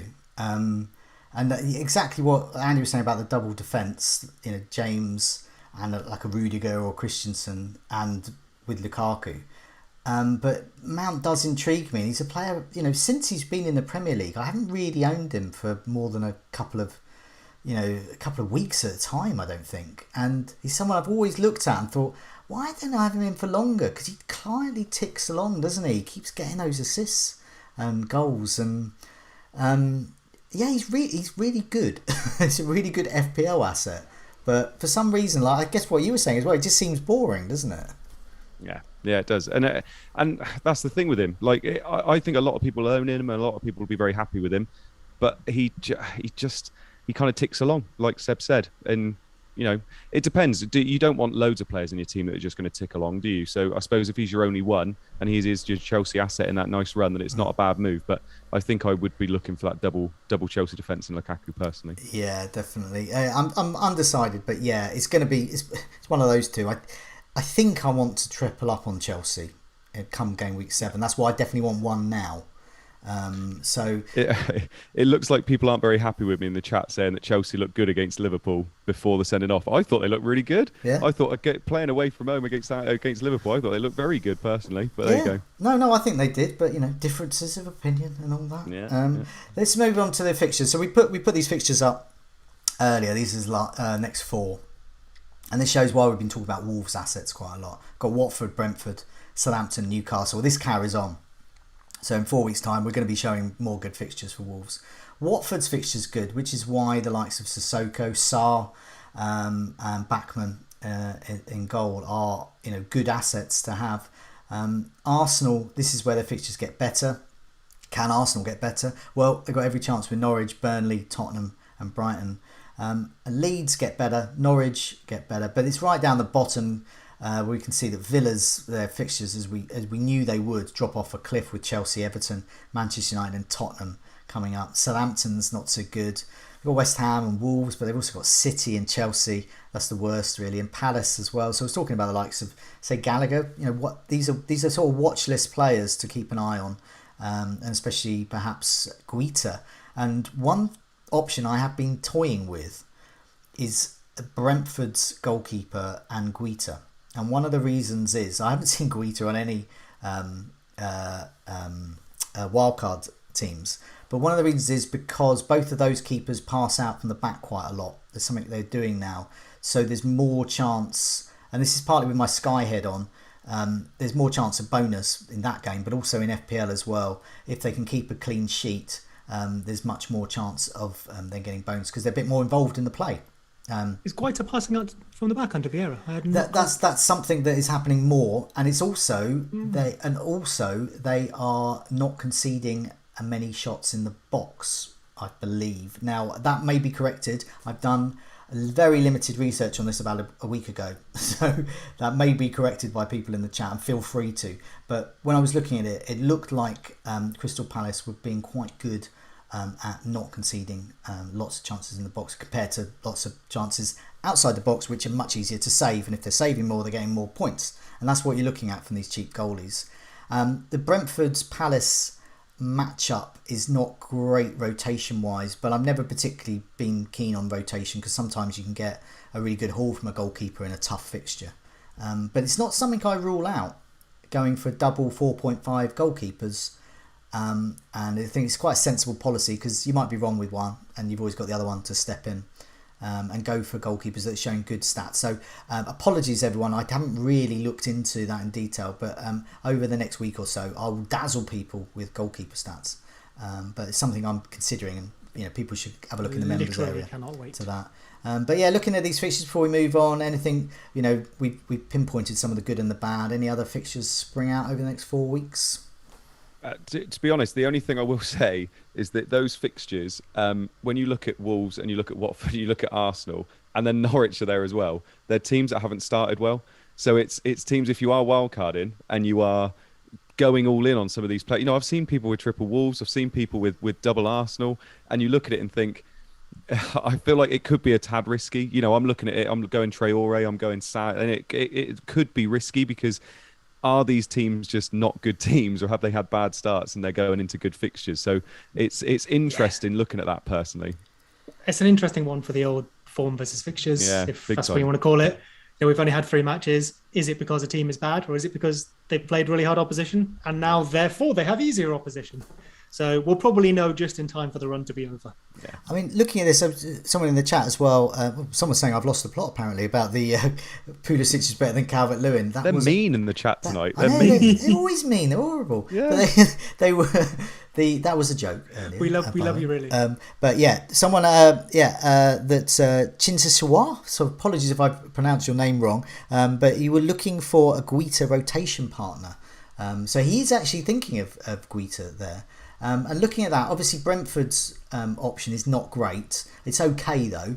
But looking at that, I guess Krul at Norwich could be an option. Definitely in the short term. But it's worth looking at those fixtures there because I do like to get 2 4.5 goalkeepers there. So let's move on to pick some differentials. So I just bagsed Jimenez. Hold on. So shenanigans occurred. Yeah. So I dropped a message earlier saying, "Can I shotgun Jimenez?" And Joe goes, "I've already done that." Okay, fine, I'll move on. I went looking for evidence. There was no evidence. No conversation in Slack. It's in the notes. It's not in the notes. It's in the notes. It's the headline. It says differentials. We all just list one. No. Brackets under 5% owned. We all list one. Joe Jimenez 2.9%. It does say Jimenez. C, goals imminent. So, shenanigans withdrawn. Fair enough. I'll shut up. So let's go back to my goals imminent table. Jimenez, he's in there, and as we said with those stats, and this is the telling one really. Glass half full or glass half empty. 12 goal attempts, 11 inside the box. He's in exactly the right place. He is not on target though. 1 on target. So I'm looking at that thinking something is up. And if that can improve in any way, if he can get some more on target and the quality of those on target shots is good, we could be looking at some very, very tasty points there, especially differential points, which is what this is about. Looking at well under 3% ownership. So I have nicked. So yes, I mean it is naughty of me anyway to just put it in the notes and say right, Jimenez is mine. But so I concede it's naughty. But it's Jimenez, so I care. Now, to be fair, I completely missed that. I'm in the wrong here. I'll hold my hands up. Yep, fair enough. So, yes, Seb, who is your differential? Oh, no, Andy, otherwise I'll just steal it, won't I? Andy, over to you. Have free reign, and then I've got a couple in mind, so I'll go for who you don't go for. Yeah, no, that's fine. Mine is, I think he's under 3% owned at the moment, and he is in Joe's wildcard team at the moment, and it is Christensen. So I feel like he's like I said, he started the season really, really well. I feel like Thiago Silva will play games, but not. He play like 2 or 3 as the season goes on. I don't think he's gonna. I think Christensen's gonna nail down that spot, to be honest. And we're going to be wanting cheap Chelsea defenders in our team. If you can get a cheap Chelsea defender in when they're most probably going to be one of the best defences in the league, then I feel like Joe mentioned before about looking gift horses in the mouth, it kind of makes a lot of sense. I've gone Rudiger. I'm thinking after I made that decision, I'm probably going to go for Christensen now and free up some money. So, yeah, it makes a lot of sense to me. Yeah, and Seb, your non-Jimenez, non-Christensen differential is? So Marco O'Leary said go KDB because I guess he knows my love for KDB, but he's 1.3%. So I'm not going to go KDB, but that's pretty crazy. There's got to be an edge to be found there somewhere when he becomes fit. That's there's for your team, Andy, another premium that you can fit in with the 4-3-3. I'm not going to get into KDB. I'm really off him at the moment. Oh, I really? think for all the premiums we got, I think he's arguably because of his fitness at the moment, he's probably one of the worst premiums to own, isn't he? Yeah, I'll give you that with fitness. So most of them have penalties, though. I would argue that the only one that can carry a 12.0 price tag without penalties is KDB, but maybe that is balanced by fitness concerns. So potentially. Okay, so in terms of my differential, then. I mean, I wanted Jimenez. I like Wolves. I'm a big fan of both their underlying numbers and the performances they put up against teams so far. Obviously, the elephant in the room is they've not scored a goal yet. But what do I back more? The fact that they're continuously creating chances and eventually one will go in whether they mean it or not. Or would I rather have a team, say, I don't know, Aston Villa, who aren't really looking that great, but have managed to score a couple of either lucky or worldy goals? I'd probably prefer the former. So I'll steer into that fully and go Traore. If he keeps playing this role, he's going to get points. And we think, I know in the people in the past have said, oh, but he's put up stats before and never really converted it into consistent returns. I'd argue he does appear to be playing a different role. So if we think a Lingard or a Gundogan can do it, there is a chance there with Traore. He's lightly owned. They've got great fixtures, and he fits in people's wildcards. From my memory as well. So he's top of the goals imminent table at the moment. 7 shots inside the box, 3 on target. From my memory, he's not. People have said, oh, he's always there, but I can't really remember Traore being there that often. I don't think he's ever hit the metrics. So under the previous manager, he would sometimes play wing back and then sometimes play in a front three. Yeah. There were periods when he was in a front three. It was often XA rather than XG that he would be massive on because he would just destroy some poor left back and create a million chances. Yeah. But the difference now is I think he's played on both the right and the left. But the match, it was Man United, wasn't it? We played on the left, and for the first however long, 20 minutes, could not handle him. No. That is a role I don't really think we've seen him play before, and it's getting him chances rather than creating chances. So I do think there's a different potential there to what we've seen before. Yeah, I'm tempted. Best run I can remember him having. Do you remember when Wolves beat City 3-2? Yeah. And him and Jimenez ran right, didn't they? And I think he got a last-minute goal. He got a goal and assist in that game, or 2 assists and a goal. Couldn't handle him, and he went on a little rosy patch there, didn't he? But the fact that was a couple of years ago, and that's the only time I can remember him going on a good run, probably says a little bit as well.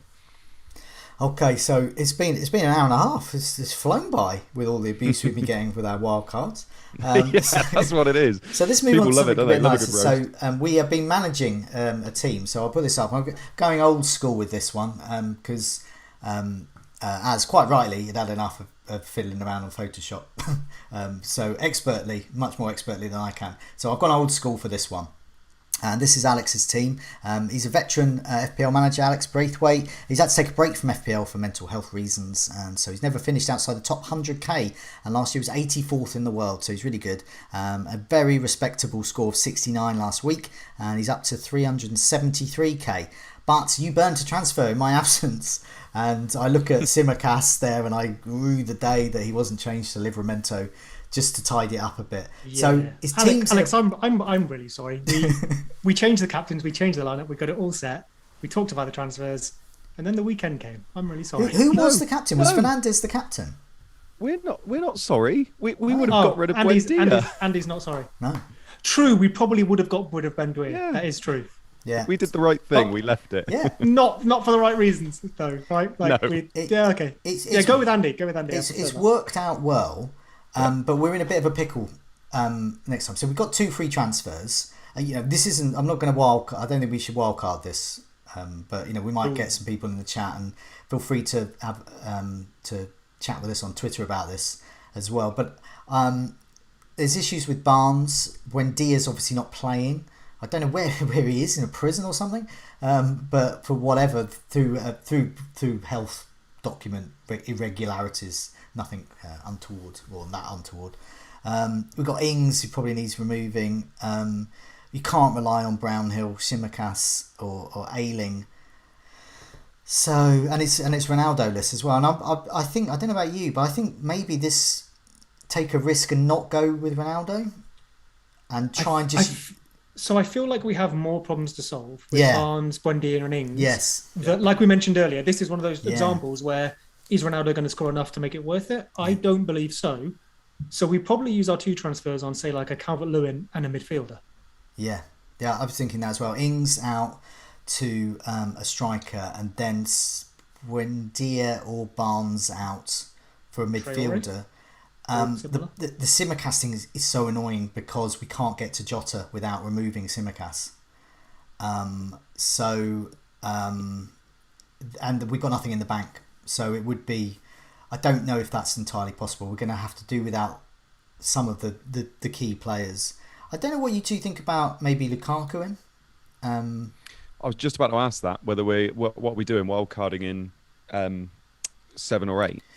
Somewhere around that time. If we are, then are we going Lukaku and Ronaldo-less for a couple of weeks? I think I think we're a week away from getting Ronaldo with this. There's just too many files. I don't think we need Ronaldo. Like I think the plan would be, because you could take a -4 now and use 3. You could build towards that Chelsea team. We've got Fernandes. I think that's okay. Like he's not going to score more, but I think he'll be okay. We've got Luke Shaw as well, who not everyone does. It's really that sort of couple of midfielders and Ings. I will say this team was very close to what I wildcarded. Yeah. With Barnes, away Ings. from. Yeah. You know that. Yeah, it is. Yeah. And a few people said, Mark in the chat, this team cries wildcard. Maybe we should wildcard. There's just too many fires. So this is the conversation that everyone has been having all week.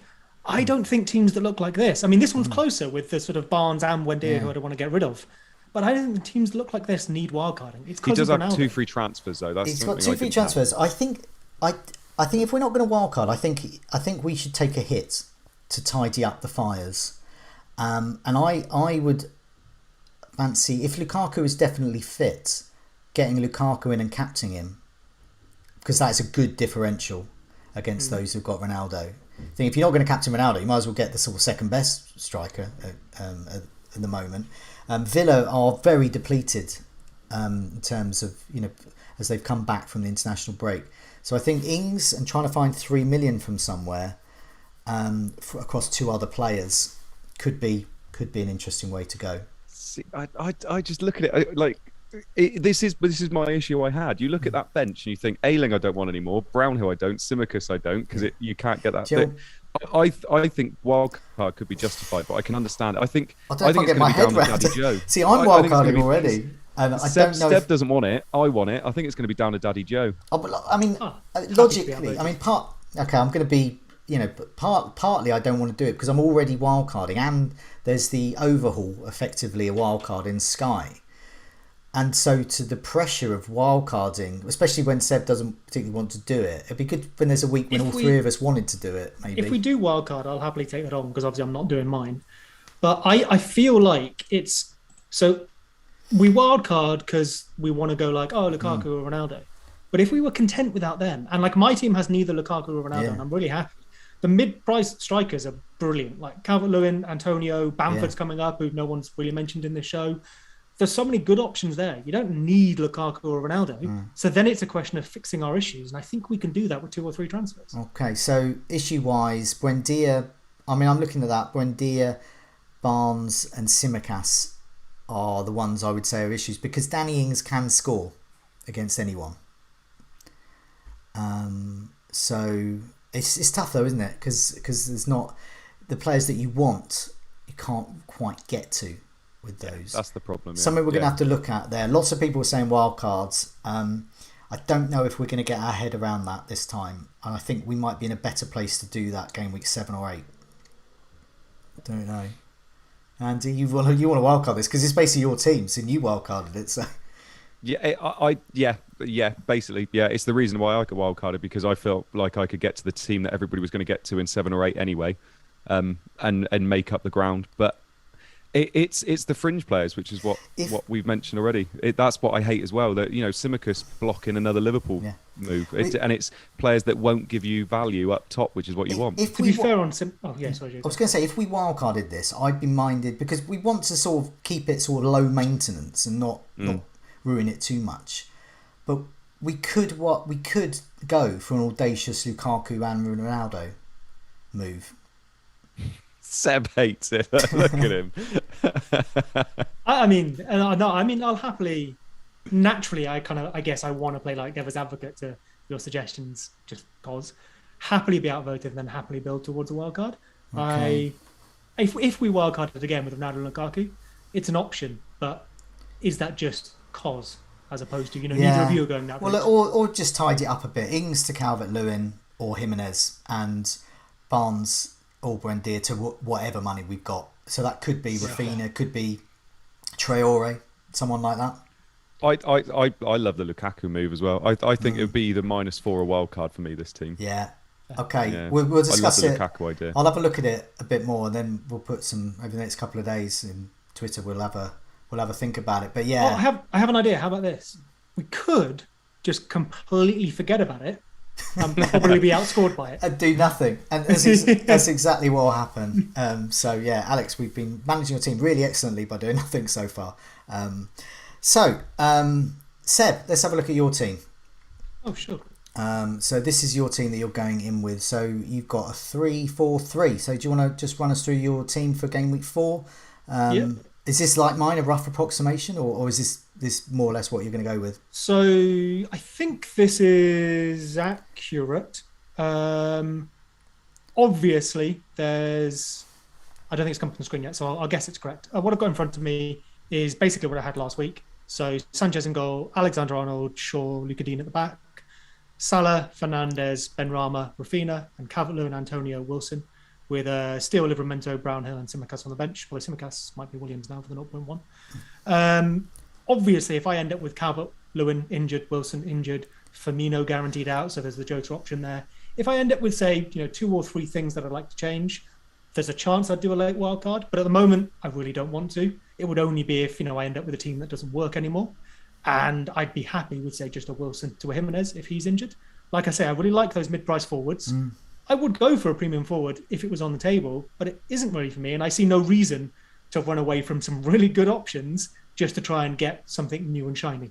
That seems like the opposite of how I should be approaching this. I want to, use my transfers when they're going to make meaningful differences to my team, and I don't think that will. Obviously, I do also have, if Wilson is fit, I do have Wilson versus Man United and Rafinha versus Liverpool.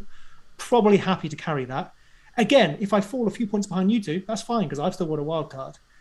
And with Rafinha, just something I wanted to touch on with Leeds. I know with the Dan James signing, we've had a few people ask about how that's going to work. Rafinha really probably isn't going to play number 10, partly because we don't actually play a number 10. We play 2 8s. One is more progressive, but the big difference is they have a lot of defensive responsibility as well, which is why Rodrigo isn't all that good at it, and Rafinha probably wouldn't be any better. I think we've signed Dan James for now to be the third of 3 first-choice wingers. I think Harrison stays on the left, Rafinha stays on the right, and Dan James is doing that job that Poveda or Costa, who have both now left the club on loan, were trying to do but weren't doing well enough. So we could see a lot of Dan James because we've seen Bielsa made half-time subs in the past. And in the long term, maybe Dan James is on the left in place of or not alongside in rotation with Jack Harrison. I know he played on the right for Man United a lot. But his best position before then was the left. It's where we were looking at him for before we, tried to sign him and didn't. Then we got Rafinha in the summer, and obviously the team changed. So in the future, he could be an option. For now, not so much, and I don't think it'll move Rafinha. The only real thing is that I guess Harrison and Rafinha could play second striker in more of a 4-4-2. Harrison has played there for us a bit, but I don't know about that. I don't know why we'd move our best player from his best position. Okay, so happy with Fernandes, captain, over Salah? Yeah, I might change that. I think, speaking of Leeds, I think we're pretty vulnerable, especially to a player like Salah. Yeah.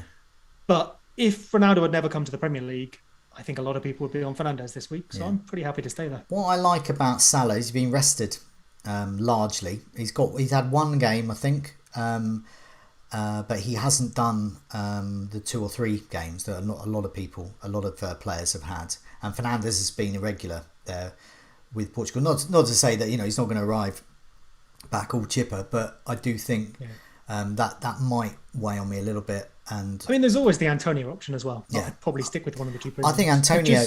Sorry, I think Antonio against Southampton away is a really good fixture. That's a really good fixture. Yeah, it's really tempting. As we saw so far this season, if you captain him every week, you'd be doing really well. So, just to pick up a question on the chat before I hand back over, just on the Leeds, Rafinha, Dan James thing.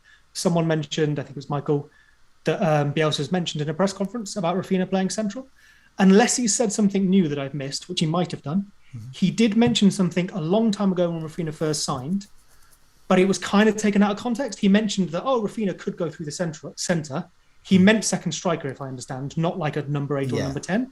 He was then asked about it in an interview a week later, and he clarified saying, I have signed Rafinha for the wing. That's where I see his strengths. And then he talked about him moving central in match as opposed to starting there. So 100% I could be wrong. We know it's Bielsa. Dan James could be a left back for all I know. But I wouldn't say the chances are that Rafinha or Harrison are losing their spot just yet, or that anyone is moving central. Okay, let's have a look back at your wildcard team, Andy. The famous 4-3-3. Have you any changes you think following our chat? No, I'm always toying with the idea of it. I don't know whether I'm 100% going to be going with 4-3-3 just because I never do really. Like it would be something against what I normally do because of all the reasons we know basically. But yeah, I'll have a look. It might be that I wait till White falls and then I go from Tierney to White and Rudiger to Christensen, free up a bit of money, and then maybe look to see if I can get something else in the middle there as well. But yeah, we'll see. We'll see. Okay, and here's my wildcard team, equally derided for being hideously over budget. The rough approximation of what I'll be going with. What I'd like to do is upgrade Raya to Sarr. I quite like, if I'm going to have just one goalkeeper, I want it to be one with really good fixtures for ages. And I do like Wolves defensively at the moment.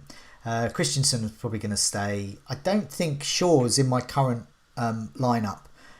So I'd probably be looking at Christensen, Cody and Alexander-Arnold and go for a Wolves double up and maybe having Ben White as a realistic first sub. I'm also Jota is in my side at the moment. I'm toying with a 3-5-2, but if I go 3-4-3 it will be Ben Rama who misses out. Just very quickly, Joe, thoughts on Livramento and Williams? Yeah, that's also, let's have a look at my current draft. Yeah, currently that's the way it is, but I do have in my current draft, I've got 1 million in the bank, 1.1 million in the bank. So it's worth 108 million now, Joe. 100 million I've got. So in my 3-5-2 at the moment, Williams and Livramento are there, but I feel very uncomfortable going into it with Williams and Livramento, and I would like to upgrade Livramento to Ben White, and I'm basically waiting for his price to come down. So all those watching and listening, and if you've got Ben White, just sell him, please sell him. Except if you're on wildcard, then don't sell him because it doesn't make any difference. Are either of you interested in Spurs on your wildcard? A cheeky Son or Harry Kane? Well, I'm always under the influence of Spurs, to my detriment. Kane against Cardiff captaincy, for example, and but I had Son last week. I got him in, captained him. I thought it was the best captaincy option. I think Kane is Kane time. Gameweek 4 is notoriously Kane time. He's playing Palace. He might be without Son, but that could be an international injury. So there was news today that there was some kind of withdrawal from the South Korean squad. But this is the time. You remember in the past, game week 1 to 3, Kane does nothing. Game week 4, he explodes. And I remember a particular game away to Everton where he put in a cross and it went in, and it became a wonder goal. And he scored another as well, and I captained him that day. And that's happened quite a few times. Game weeks 4, 5, 6, 7, a really good Kane time. So I ruled him out at the moment because I prefer Ronaldo. But I like the fact that Kane is there. And Son is a tricky price, but doable if you've spread the cash a bit around and you can move up to Son. I like Son a lot. Yeah, I don't rule him out. You as well, you? Spursy? Either of you? Seb? Or? Not really. I'm on my own there. Yeah. Well, at least I'm considering them. You can't rule out Kane and you can't rule out Son. For a little while, I did have Reguilon in my wildcard draft, and I know he's gone up in price, I think, but I removed him because I just thought there were other options. Wolves, Chelsea, Liverpool, Manchester United, even Man City, I favour more defensively at the moment. So there's no room, but I don't rule them out at all. But it's only really those three, really: Reguilon, Son, and Kane. Lloris would be good, but even though I've got loads of money and it's dripping out my ears for my wildcard, I can't get. I like Lloris, but just cheap goalkeepers are the way. They just, even if like points per million, someone else comes out better, it just feels like you can set and forget on a cheap one and then use the money to move around elsewhere.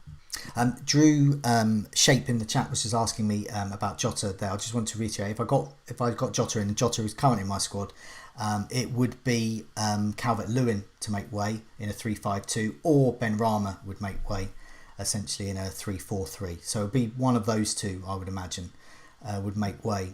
And I just have to weigh up whether I'll get more points from Jota than Calvert-Lewin. Also, we need to know about Calvert-Lewin's injury. So team news is coming up later this week. I'm doing that with, I'm back on that for a little while, doing that with Neil. So I will be asking him all about the latest for Calvert-Lewin and his random injuries that he's picking up in his toe and thigh and wherever else. And I also want to get some more knowledge about Jota. And I think the key piece of information people want to know is they want Solskjaer to say, I'm starting Ronaldo, he's on penalties, he's my main man, everyone's going to be aiming for his head. That's what I'd like to hear. But yeah, lots to decide. And yeah, I'm sure the wildcard chat will rumble on this week, and I'll be glad when it's over and I can get back to just making normal transfers like a normal person as well. But in the meantime, thanks so much for joining me. And thanks everyone for joining us. Nearly 1,000 in the stream. So yeah, hope we entertained you. It's a goodbye from me. It's a goodbye from me. And a goodbye from me. Goodbye all.